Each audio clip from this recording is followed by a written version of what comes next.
కర్కాటకంలో ప్రజలు, సాధారణ ప్రజలు, ప్రజానీకము అనుకుంటే చతుర్థంలో కర్కాటకంలో వాళ్ళు ఉంటారు. సో కామన్ పీపుల్కి ఉపయోగపడే విషయాలు అంటే ఫర్ ఎగ్జాంపుల్ ఒక మెకానికల్ ఇంజనీర్ ఉన్నాడు అనుకుందాం, అతను ఏదో విషయం గురించి మాట్లాడుతున్నాడు అనుకుందాం. మీరు మెకానికల్ కాదు, మీకు ఏమైనా అర్థమవుతుందా? ఏమీ అర్థం అవ్వదు. నాలుగో ఇంట్లో అదే కర్కాటకంలో నా ఉద్దేశ్యము, కర్కాటకంలో ఉన్న విషయము అందరికీ అర్థమవుతుంది. ఎలాగో చెప్తాను. ఏంటంటే ఫర్ ఎగ్జాంపుల్ నేను ఒక ఇల్లు కొన్నానండి 2000 స్క్వేర్ ఫీటు అన్నాను అనుకోండి, మీకు అర్థమైందా? చాలా సింపుల్ విషయాలు, రైట్? అటువంటి వాటి నేను ఒక మిక్సర్ గ్రైండర్ కొనాలి, మీ ఇంట్లోనే మిక్సర్ గ్రైండర్ ఉంది, మా ఇంట్లోనే మిక్సర్ గ్రైండర్ ఉంది, రైట్? సో ఇలా కామన్ పీపుల్ వాడే విషయాలన్నిటినీ పొందుపరుచుకున్నది కర్కాటకం. ఓకే, ఆ రిలేటెడ్ జాబ్స్ అవ్వచ్చు, బిజినెస్ అవ్వచ్చు, వాటిని ప్రొవైడ్ చేసే సప్లై చేసేవాడు అవ్వచ్చు. నీరు, అందరికీ కావాల్సింది ఏంటి? నీరు. అందుకే చతుర్థంలో నీరుంది, కర్కాటకంలో నీరుంది. సో నీరు, ఇందాక చెప్పినట్టు దాని తర్వాత కర్కాటకంలో ఇళ్ళు, స్థలాలు, ఇళ్ళు, ఓకే, అవన్నీ నాలుగో ఇంట్లో ఉన్నాయి. గృహ ఉపకరణములు అంటారు, అంటే టీవీలు, ఫ్రిడ్జ్లు, వాషింగ్ మెషీన్లు, ఇవన్నీ తయారు చేసేవన్నీ 4th హౌస్లో ఉన్నాయి. సాధారణ ప్రజానికం వాడే పనులన్నింటినీ 4th హౌస్. అలాగే లిక్విడ్లో క్యాష్ కూడా వస్తుంది. బ్యాంకింగ్ అంతా కర్కాటకంలో ఉంది. టోటల్ బ్యాంకింగ్ ఇండస్ట్రీ మొత్తము కర్కాటకంలో. ఎందుకంటే బ్యాంకు అన్న మాట వినని మనిషి ఉంటాడని నేను అనుకో. రోజుల్లో అసలు అకౌంట్ లేకుండా ఉండట్లేదు కదా. సరే, అకౌంట్ ఉన్నామన్నా ఆ పదము తెలియని వాడు ఉండడు ఎవ్వరు. ఓకే, కనుక ఖచ్చితంగా బ్యాంక్స్ అన్నీ కర్కాటకంలో ఉన్నాయి. ఓకే, సో సాధారణ మనుషులందరికీ ఉపయోగపడే పని ఏదైనా చెయ్యాలి, స్టార్టప్స్ అంటాం జనరలీ. స్టార్టప్స్ అన్నీ మీకు దాంట్లో ఉంటాయి. ఫర్ ఎగ్జాంపుల్ ధనస్సు లగ్నము, లగ్నాధిపతి అష్టమంలో ఉన్నాడు, అష్టమంలో ఉన్నాడు. చంద్రుడు కూడా కలిసి ఉన్నాడు అనుకుంది. ఓకే, ఒకటి ఏ పని చేయట్లేదు.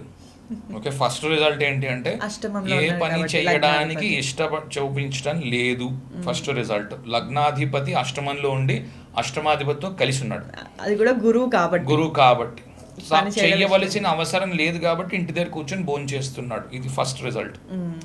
సాధారణంగా గృహిణులకు ఉంటుంది. ఒక అమ్మాయి ఉంది, భర్తకి పెద్ద ఉద్యోగం. సార్ చిన్న డౌట్, సారీ మిమ్మల్ని. కొంతమంది ఆడవాళ్ళు ఇంట్లో చాలా పని చేసేవాళ్ళు ఉంటారు, చక్కబెట్టుకుని. కొంతమంది ఏ పని చేయడం ఇష్టం లేనండి. ఇప్పుడు ఈ లగ్నాధిపతి 8లో ఉంటే అలా చేయడం ఇష్టం లేని వాళ్ళు కూడా ఉంటారంటారా? చెప్తా, అది ఎక్కడ చెప్తా. ఫస్ట్ ఇది అయిపోయింది.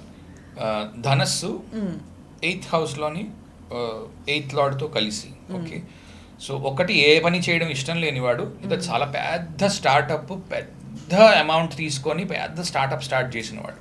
బికాస్ అష్టమం కాబట్టి అష్టమం కాబట్టి లోన్ తీసుకోవడము, ఎగ్జాల్టేషన్ లో ఉంది గ్రహము, లోన్ తీసుకోవడం. అష్టమాధిపతి ఎగ్జాల్టేషన్ లో ఉన్న, అష్టమంలో ఎగ్జాల్టెడ్ గ్రహం ఉన్న బిజినెస్ చెయ్యాలి అని అంటే లోన్ తీసుకోవాలి. ఓకే, సో లోన్ అక్కడి నుంచి వస్తుంది 8th హౌస్ నుంచి. సో లోన్ తీసుకోవాలి. లోన్ తీసుకొని పెద్ద, లేదా ఏమంటారు, ఏంజల్ ఇన్వెస్టర్స్ వాళ్ళ వెనకాల పరిగెడుతూ ఉంటారు. ఇన్వెస్టర్స్ వెనకాల పరిగెట్టి వాళ్ళకి వాళ్ళ బిజినెస్ ఐడియా పిచ్ చేస్తారు. పిచ్ చేస్తే వాళ్ళకి డబ్బులు వస్తాయి. షార్క్ ట్యాంక్ అవి చూస్తున్నారు కదా, వాటిల్లో మీకు వాళ్ళు ఇన్వెస్ట్మెంట్లు ఇస్తారు. దాని మీద వీళ్ళు స్టార్టప్ చేస్తున్న వాళ్ళు. ఆ స్టార్టప్ ఎటువంటిది అయ్యా అంటే ప్రపంచంలో ఉన్న వాళ్ళందరికీ ఉపయోగపడేది. అంటే ఫర్ ఎగ్జాంపుల్ ఫేస్బుక్ ఉంది.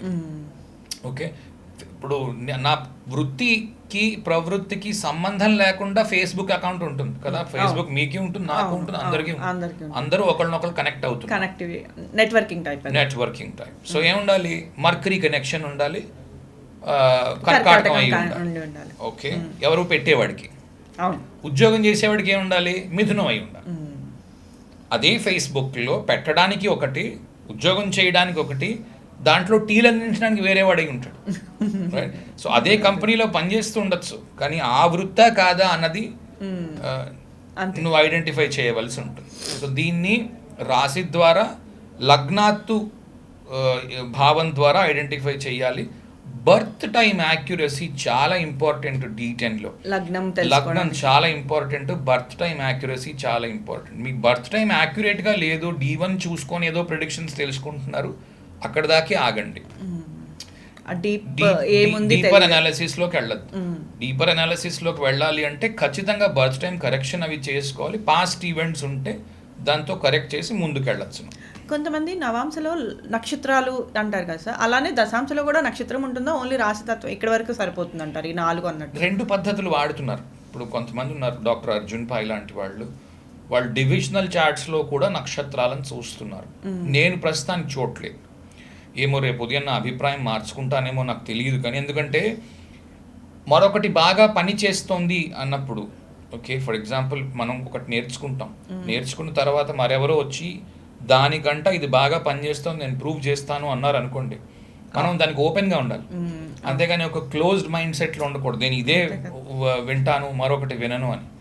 సో ప్రస్తుతానికి నాకు అవసరం రాలేదు కాబట్టి నేను రాశితత్వాలు డివిజనల్ చార్ట్స్లో వాడుతున్నాను, D1లో మాత్రము నక్షత్రాలు వాడుతున్నాను. రైట్, ఇది కర్కాటకానికి సంబంధించిన రిజల్ట్. ఓకే.